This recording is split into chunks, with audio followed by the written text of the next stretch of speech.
Hi guys, so today we're going to be talking to you about mathematical induction. First off, Casey and I are going to give you a little introduction to get you familiar with the subject. So first of all, what is mathematical induction? Induction is used to verify mathematical formula. It is also used to prove a certain statement.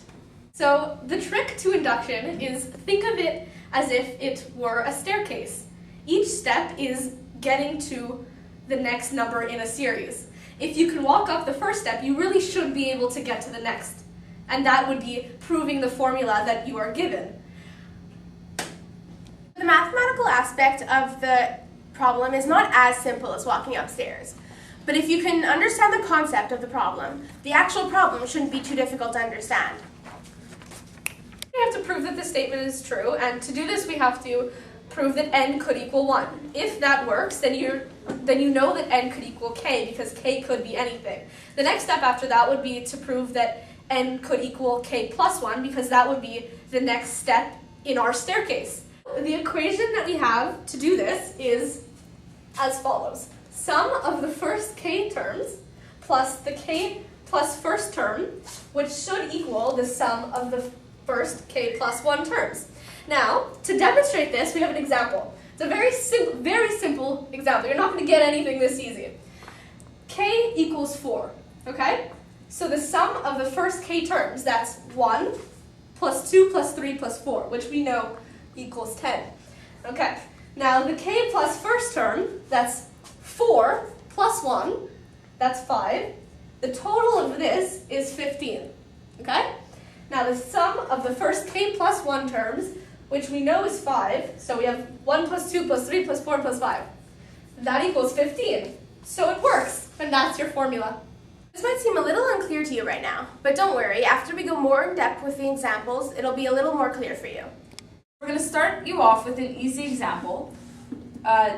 2 plus 4 plus 6 plus anything plus 2n equals n times n plus 1. So we're going to do it in steps. So the first step would be to show true for n equals 1. So we're going to have to plug in 1 into n. So 2 times 1 equals 1 times 1 plus 1. So it shows true for 2 equals 2. So the second step, assuming that this is true and that we can plug any number into k, we have to now prove true for n equals k plus 1. And like we said before, it's the sum of the first k terms plus the k plus first term equals sum of the first k plus 1 terms, which is what we do here. So we plug k into n in this equation, which gives k times k plus 1 plus 2k plus 1, where we plug k plus 1 into n, equals k plus 1 times k plus 1 plus 1, and then this gives k squared plus k, and this gives 2k plus 2, which equals to k plus 1 times k plus 2. And then if we add these, it would give k squared plus k plus 2k plus 2, and then it would give k squared plus 3k plus 2, and it would be the same thing on this side if we factor these, and it shows true for n equals k plus 1. For this example, we're trying to prove that this statement, so in essence n times n factorial, is equal to n plus 1 factorial minus 1. So obviously the first thing that we're going to do is we have to show that it's true if n is equal to 1. So if we do 1 times 1 factorial, which we know is 1, and 1 plus 1 factorial, which we know is 2, minus 1, so 1 should be equal to 2 minus 1, which is 1. So it's true. So now we move on to our second step. By proving that n is equal to 1, we can assume that n is equal to k. And now we have to prove that it's true for n is equal to, if n would be k plus 1. So again, using our trick, the sum of the first k terms plus the k plus first term should be equal to the sum of the k plus 1 terms. So if we do k plus 1 minus factorial minus 1 plus the product of k plus 1 and k plus 1 factorial, we should get k plus 1 factorial minus 1.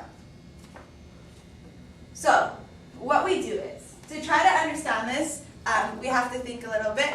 Let's say that k plus 1 factorial is equal to x, and that k plus 1 would be equal to y. In this case, this would all be equal to x minus 1 plus yx.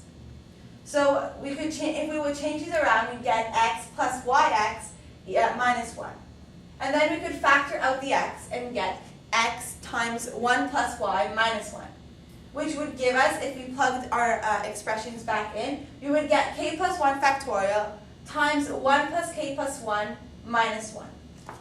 So, coming back here, if we had k plus 1 factorial times 1 plus k plus 1 minus 1, it would give us the exact same thing as k plus 1 factorial times k plus 2 minus 1.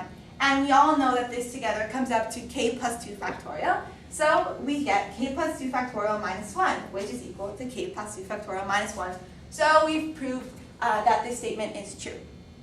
So I'm going to show you another example of mathematical induction. This one might be a little harder than the last one. So it's a fraction. So we're going to prove that 1 over 2 plus 1 over 2 to the 2 plus 1 over 2 to the 3 and so on, which gives you the general rule of 1 over 2 to the n equals 1 minus 1 over 2 to the n.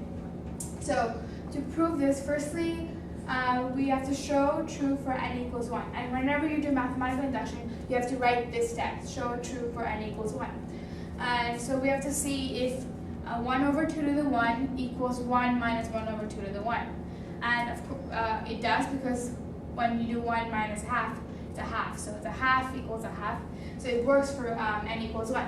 So now we move on to step 2, where we're going to see if it proves, if it works for n equals 2 and n equals 3 and so on.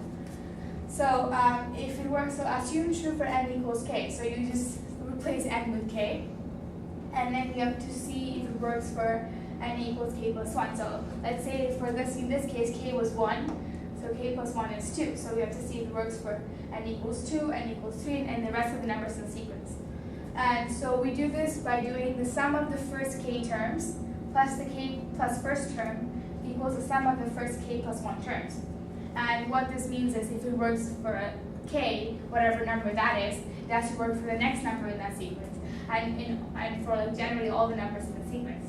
So, like we said, it works for 1, so 1 minus 1 over 2 to the k. So this would work for 1 minus 2 to the k plus 1, and just general rule of 1 minus 1 over 2 to the k plus 1. So, so what we're trying to do is make the denominators the same. We're trying to make this side equal to that side, so we prove that they're the same.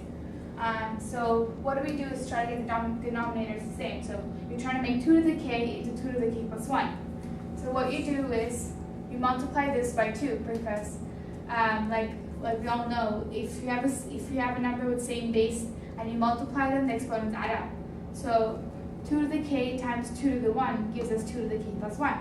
And obviously, if you multiply the bottom by 2, you have to multiply the top by 2 as well. So it's 1 times 2 over 2 times 2 to the k times 2 to the 1. So this gives us 1 minus 2 over 2 to the k plus 1 plus 1 over 2 to the k plus 1, which in the end equals 1 minus 1 over 2 to the k plus 1.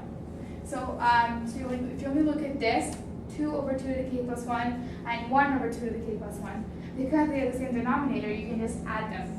So it becomes minus 2 plus 1 over 2 to the k plus 1. And this, in the end, gives us 1 minus 1 over 2 to the k plus 1. And obviously, this is equal to that in the end. So we've actually proved our rule. So we can see that it works for all k plus 1 terms and not just 1, not just 2. And you have to remember, whenever you do examples like this, you always have to write 1 minus 1 over 2 to the k plus 1. Or you can just write the right-hand side. But I think you have to write, you always have to write what you have to prove on the other side. And you have to remember to write all these steps when you do it. And that's it.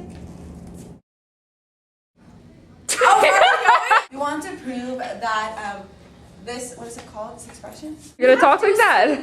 That you can get up to the next step, you know? So should I not be writing? Induction is and then after that you have to know k n equals k